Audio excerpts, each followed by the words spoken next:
كنت كنحاول انني انا نوقف، كي قلت لك نطيح ونوض. ومن بعد توفى الوالد الله يرحمه. صافي ملي توفى الوالد ماشي هبط الستار، طلعت الستار، كيفاش؟ حيت صافي لقيت راسي خاص الظاهرة تخرج توقف على رجليها، حيت الوالد توفى في السنة اللي أنا غادي ندير فيها التمثيل، ندير فيها الفن. وعلاش قلت لك كاين تيقول لك عنده ورطة الوالدين، وهذا واحد هي التذكرة أشار زاد.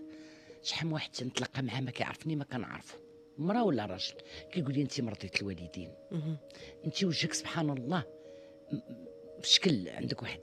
انا با على فراش الموت، وانا ديك الساعه مسرحيه وعندنا العرض الاول. قبل من العرض الاول بشي 10 ايام توفى الوالد على فراش الموت. كيقول لي سيري في هذا الشيء اللي انت غاديه فيه، راه غادي يكون عندك فيه الخير. الحمد لله. ولعبت المسرحيه وباباك مات ب10 ايام. ب10 ايام، ولعبتها بلا مكياج بلا والو، وما نقولش لك كيفاش داز العرض. داز زوين.